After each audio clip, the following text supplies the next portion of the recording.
오늘 첫 번째 사연.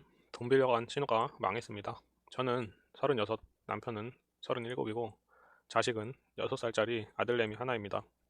신우네는 남편보다 4살 어리고 결혼 4년 차인데 신우가 회사를 그만두고 카페를 차리기로 해서 2년 전에 회사를 그만두고 카페를 차렸습니다. 그리고 1년 뒤에 매부도 퇴직해서 가게 일을 돕고 있고요. 매부는 좋은 사람입니다. 사람 좋고 착한데 신우 하자는 대로 다 하는 게 탈입니다. 신우가 아침잠이 많아서 먼저 새벽같이 나가서 청소하고 가게 오픈 준비하고 점심까지 일하고 오후에 집에서 좀 쉬다가 저녁에 다시 나와서 10시 마감까지 일합니다. 신우는 점심 오후까지 일하고 저녁에 쉬고 9시에 나와서 마감합니다. 근데 신우가 요즘 표현하는 소위 말하는 완전체 같은 사람입니다. 커피도 바리스타 자격증 하나 있는 걸로 원두도 잘 모르면서 받아 쓰고 음료도 죄다 기성품 가져다가 받아서 쓰면서 누가 맛에 대해서 태클 걸면 짜증내고 싸웁니다. 원두도 대량으로 싸게 받는데 그만큼 손님 회전이 안 되니 나중에는 냄새나고 시큼한데도 그냥 씁니다. 과일도 코스트코 같은 데서 대량으로 사다 놓고 쓰니까 금요일쯤 되면 시들시들하고 상하고 하는 것 같더라고요. 그러니까 점점 손님도 끊기고 단골이래 봐야 지인들 뿐인 지인 장사하다가 결국엔 코로나 여파를 정통으로 맞아서 가게를 내놨습니다. 문제는 저희 집에서 빌려간 돈입니다. 저희 여유있게 사는 편 아니고 맞벌이라도 진짜 먹을 거 아껴가면서 열심히 모아서 나중에 자가로 이사 가려고 제가 붓는 통장만 7개입니다. 그 중에 2개를 깨서 돈을 4천 정도 빌려간 거고요. 빌려줄 때도 남편이랑 엄청 싸웠는데 결국 못 이기고 빌려줬습니다. 저는 가게 팔면 그래도 남는 돈이니까 권리금 받으면 된다고 생각했는데 남편이 너무 독하답니다. 가게 망해서 속도 안 좋은 애한테 당장 그 돈 내놓으라고 하는 게 그렇지 않느냐. 가족인데 걔가 어디 야반도주 할 것도 아니고 1, 2년 정도 지나서 받아도 되는 거 아니냐라고 하더라고요. 저는 근데 지금 못 받으면 앞으로 더 못 받을 것 같아서 돈 생겼을 때 받아야 한다는 입장입니다. 그걸로 지금 며칠째 싸우고 있습니다. 저는 이번 주 주말에 가서 이야기 꺼내고 가게 팔리는 대로 돈 받아내려고 합니다. 일단은 그 돈 지금 안 받으면 나중에 절대 못 받습니다. 가게 말아먹고 1, 2년 뒤에 재기에 성공해서 4천 갚을 여유가 된다? 로또 아니면 불가능합니다. 네, 다음 사연. 시조카에 대학 등록금을 달라고 합니다. 어젯밤에 남편과 티격태격하고 열불이 나서 지금까지 잠도 못 자고 있습니다. 남편 형은 외벌이에 도박, 여자 문제로 가난을 벗어나지 못하고 있습니다. 저희는 딩크족입니다. 둘이 열심히 모아서 집도 있고 예금도 꽤 있습니다. 어제 남편이 밖에 나가서 전화통화를 오래 하길래 무슨 일이냐 물으니 대답을 안 하더라고요. 제가 계속 다그치니까 그제서야 말을 하는데 조카가 고3인데 대학 가야 하는데 등록금이 없대요. 빌려달라는 것도 아니고 그냥 달라는 겁니다. 졸업할 때까지 비용을 다 대달라고 합니다. 가족끼리는 돕고 사는 거라고 소리치고 싶은 걸 참고 조용히 얘기했습니다. 해주는 즉시 너는 집에서 추방이고 이혼이라고. 내 조카가 나중에 너 부양하는 것도 아니고 형님은 일하기 싫어서 평생을 전업인데 내가 호구도 아니고 힘들게 벌어서 쓰레기들 입에 처바르는 건 못하겠다 했습니다. 솔직히 제가 돈이 없는 것도 아니고 한 번쯤은 도와줄 수 있겠죠. 그런데 조카가 싸가지가 정말 없습니다. 어른한테 고르장머리도 없고 어른들 있는 데서 A씨라고 하고 아무튼 사연이 많습니다. 공부도 못해서 들어도 못 들어본 2년대 대학 갔다는데 조카가 착하기라도 하면 도와주고 싶은 마음이 들겠지만 저 집구석 인간들한테는 단 1원도 주고 싶지가 않습니다. 문득 전에 있었던 일이 생각이 납니다. 일하다가 다쳤는데 가족 모임 때 형님이 무거운 걸 들으라 하셔서 인대가 늘어나서 조심해야 한다 하니 인대가 왜 늘어났냐면서 아픈 사람들 이해를 못하겠대요. 몸이 아플 이유가 있냐면서요. 완전 놀랐죠. 몇 시간 후면 퇴근해야 하는데 사직서 제출해야겠습니다. 힘들고 피곤해도 참고 다녔는데 나도 앞으로 평생 놀면서 남편 돈으로 호강해야죠. 나 몰래 조금씩 보내주는 건 알아도 모른 척 했지만 이건 아닌 것 같습니다. 일단은 학자금 대출을 받으라고 하세요. 그리고 돈 없으면 자기가 학교 다니면서 알바해서 벌고 급하면 휴학하고 풀타임으로 뛰어야 합니다. 네, 다음 사연. 시어머니와 통화 후에 안정이 안 됩니다. 결혼 16년 차 주부이며 3월 말까지 직장을 다니다가 그만두었습니다.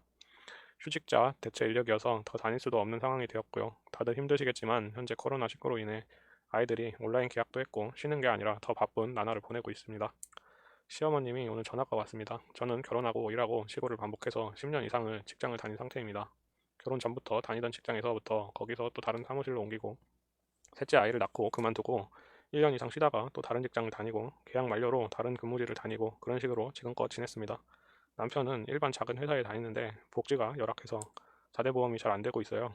제가 4대 보험도 들어서 저번 달까지 건강보험료도 직장 가입자로 돼서 걱정 없이 다녔는데 저 또한 이번 달부터 지역 가입자로 돼서 좀 걱정은 되지만 퇴직금도 탔고 실업급여도 탈 수 있어서 이번 연도까지는 크게 무리 없고 걱정 없이 지낼 수 있는 상황이 되었습니다. 어머님이 건강보험 때문에 더 그러신 것 같은데 저희가 다 부담해야 하는 상황은 아닌 건데 이런저런 생각만 듭니다. 어머님이 혼자 계셔서 큰 시숙님 앞으로 피부양자로 있으시는데 큰 시숙님 직장도 몇 달 후면 정리를 하신다고 하셔서 실직을 하시게 된다고 하더라고요. 저희에게 건강보험 들어갈 수 있냐고 하시길래 남편도 4대 보험 안 되고 저도 직장을 그만둔 상지라서 안 될 것 같다고 남편이 그러더라고요. 저희가 몇 번 아버님을 어머님을 피부양자로 해드리고 지냈습니다. 남편 앞으로 했다가 제 앞으로 했다가 아무튼 어머니 입장에선 죄송할 따름이죠.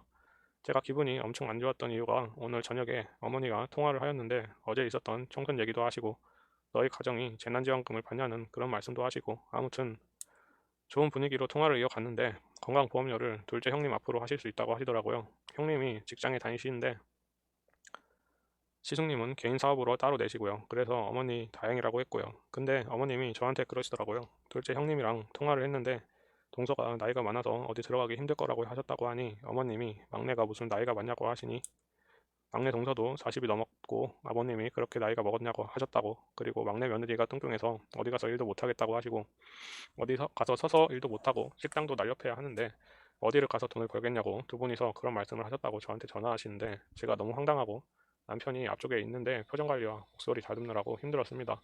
저 이제 일 그만둔 지 2주밖에 안 됐고 아이들이 집에 있는데 제가 있어서 다행이라고 하셔놓고는 이게 무슨 말인지 싶더라고요. 제가 마지막에 통화 끝낼 때 어머니 저 10년 가까이 일했어요 하고 끊긴 했는데 어머님이 걱정하는 건 압니다. 아이가 셋이어서 맞벌이도 해야 하는데 아들도 걱정이 되시겠죠. 근데 그만둔 지 2주밖에 안 됐다고 직전 직장에서 그만두기 전에 여러 군데 이력서를 내봤지만 나이와 경력이 딸려서 떨어졌습니다. 지금 실업급여 신청해놓고 아이들 케어하면서 지내고 있는데 그 소리를 듣고 있으니 미치겠더라고요. 절 걱정해서 말씀하신 것 치곤 내 아들 걱정이 태산이다. 그 소리가 더 들립니다. 저희 어머니 말씀을 막 하십니다. 저도 이 나이 먹고 그동안 세월로 생각해서 웃고 넘겨야 하는데 잘 안 됩니다. 너무 진정이 안 돼서 친구들과 통화도 하고 시간이 지났는데도 너무 화가 치밀어 올라서 남편에게 대충 이야기를 했습니다. 나를 진정 생각해서 하신 말씀이면 내가 이해를 하는데 이건 아닌 것 같다. 사람을 무시하는 것 같다고 말을 하면서 복받쳐 오르더라고요. 남편이 제 눈치를 보느라 힘든데 저도 더 이상 화도 안 내고 잊어버려야 하는데 남편한테도 미안하고 진정이 안 됩니다. 일단은 신랑 잡지 말고 시어머니한테 얘기를 하세요. 기분 나쁘다고 동서한테도 기분 나빠지려고 한다고 둘이서 욕하든 뭐라든 상관없는데 옮기지 마시라고 하면 될 것 같습니다. 다음 사연. 시어머니가 은근히 때립니다.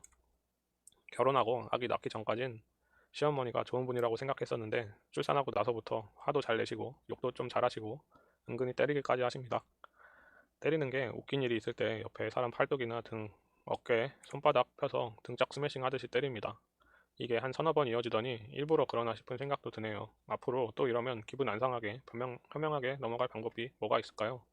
무슨 이야기 하다가 뭐 사소한 거라도 제가 실수하는 듯하면 어깨치거나 팔뚝 때리면서 이야기하시는데 이게 그때는 그냥 저도 웃으면서 넘기다가 집에 와서 생각하니 기분이 나쁘네요. 집 때린다고 뭐라 하면 이게 때린 거냐 하실 텐데 남편한테 이야기해봤지만 그게 뭐 때린 거냐고 할 것 같고 여러분이라면 어떻게 하실 건가요? 일단은 때리는 겁니다. 한 번 더 그러시면 정색하고 왜 때리냐고 얘기를 하세요. 이건 버릇이고 충공요법이 아니면 고치기 힘들 것 같습니다. 오늘 사연은 여기까지입니다. 아래 카톡으로 사연 보내주시면 잘 읽어드리겠습니다. 감사합니다.